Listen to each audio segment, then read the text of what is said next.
دنیا بھر میں پھیلنے والی مویشیوں کی بیماری لمپی اسکن نے پاکستان کے لائیو اسٹاک کو بھی متاثر کیا۔ لمپی اسکن جانوروں کی جلدی بیماری ہے۔ محکمہ لائیو اسٹاک کے مطابق اس بیماری سے اب تک 250 سے زائد جانور مر چکے ہیں۔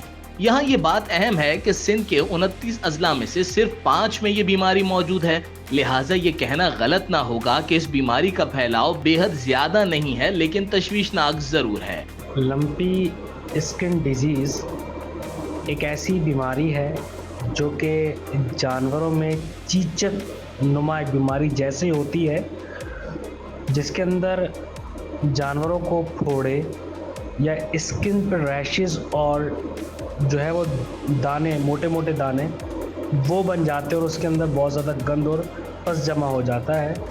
اور یہ بیماری ایک جانور سے دوسرے جانور تک، جو کہ ہمارے معاشرے میں مچھر ہیں اور جو کیڑے ہیں، مطلب اڑنے والے مچھر جو بھی ہیں، وہ ایک جانور کے انفیکشن پہ بیٹھتے ہیں، وہاں سے اس وائرس کو کیری کرتے ہیں اور وہ وائرس دوسرے جانور تک چھوڑ دیتے ہیں، اور یہ انسانوں میں بالکل منتقل نہیں ہوتی۔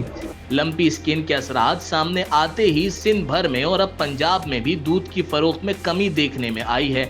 عوام کی بڑی تعداد نے گوشت کا استعمال بھی روک دیا ہے، جس کے باعث اس شعبے سے وابستہ افراد بری طرح متاثر ہو رہے ہیں۔ Pakistan dairy and cattle farmer association کے صدر شاکر عمر گجر کا کہنا ہے کہ سوشل میڈیا پر غیر ذمہ دارانہ رویے اور چند ایک میڈیا ہاؤسز کی تحقیق کے بغیر رپورٹنگ نے عوام میں اس بیماری کا خوف پیدا کر دیا ہے۔ حالانکہ دنیا بھر میں جہاں جہاں یہ بیماری موجود ہے، اس سے کہیں بھی انسان متاثر نہیں ہوئے، نہ ہی دنیا میں کہیں اس بیماری کے دودھ اور گوشت کے استعمال سے انسانوں میں پھیلنے کے شواہد ملے ہیں۔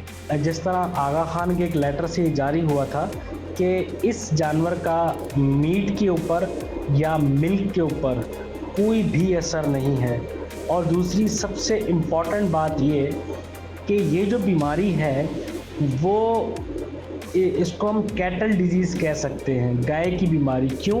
کیونکہ نہ تو یہ بھینسوں میں پائی جاتی ہے، نہ تو یہ بکروں میں پائی جاتی ہے، نہ یہ بھیڑوں میں پائی جاتی ہے۔ انہوں نے کہا کہ دودھ کی فروخت میں 60% تک کمی آئی ہے، جس سے ڈیری فارمر بری طرح متاثر ہو رہے ہیں۔ انہوں نے یہ بھی کہا کہ گوشت کی فروخت میں بھی کمی آ رہی ہے اور فارمر اپنے باڑوں میں نئے جانوروں کا اضافہ نہیں کر پا رہے۔ Dairy and cattle farmer association کے رہنما کے مطابق آسٹریلیا سے جانور بغیر اسکریننگ کے پاکستان لائے گئے، ان سے یہ بیماری پاکستان کے جانوروں میں بھی منتقل ہوئی، لہٰذا اس کی ذمہ داری وفاقی لائیو اسٹاک کے اداروں پر عائد ہوتی ہے۔ کیا یہ بیماری جانوروں کے دودھ یا گوشت سے انسانوں میں پھیل سکتی ہے؟ ملک کی 2 نامور میڈیکل یونیورسٹیز نے اس حوالے سے جاری اپنی تحقیقاتی رپورٹ میں یہ کہا کہ اس بیماری کے جانوروں سے انسانوں میں منتقل ہونے کے کوئی شواہد نہیں ہیں، لہٰذا انسانوں کے لیے دودھ اور گوشت استعمال کرنے میں کوئی خطرہ نہیں۔ اس حوالے سے جب جانوروں کے ایک مایہ ناز ڈاکٹر سے ملاقات کی گئی اور اس سے متعلق جاننے کی کوشش کی گئی تو انہوں نے کہا کہ یہ بیماری جانوروں میں کیپری پاکس نامی وائرس سے پھیلتی ہے اور یہ جلدی بیماری ہے، اس سے جانوروں کا گوشت یا دودھ متاثر نہیں ہوتا۔ ڈاکٹر ایاز نے بتایا کہ اس بیماری کے باعث جانوروں کے جسم پر پھوڑے نکل آتے ہیں جن میں پس بھر جاتی ہے۔ لمپی اسکن ایک جانور سے دوسرے جانور میں اڑنے والے کیڑے مکوڑوں سے پھیلتی ہے۔ اس جانوروں کا علاج بالکل ممکن ہے، ویکسینیشن اس کا ایک حل ہے کہ پاکستان میں تو ویکسین اب تک بن نہیں سکی، امپورٹ ہو رہی ہے۔ پاکستان اور اسلام آباد کی کچھ ریسرچ ٹیمیں آئی تھی، ان کا یہاں سے سیمپل لے کر گئی اور ویکسینیشن پہ کام جاری ہو رہا ہے۔ اس بیماری کے پھیلاؤ کو روکنے کے لیے حکومت سندھ اور وفاقی حکومت کے ماتحت اداروں کو مل کر کام کرنا ہوگا۔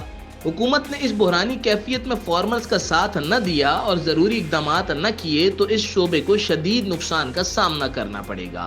کیمرامین سید فرحان کے ساتھ شہریار شوکت، پاکستان۔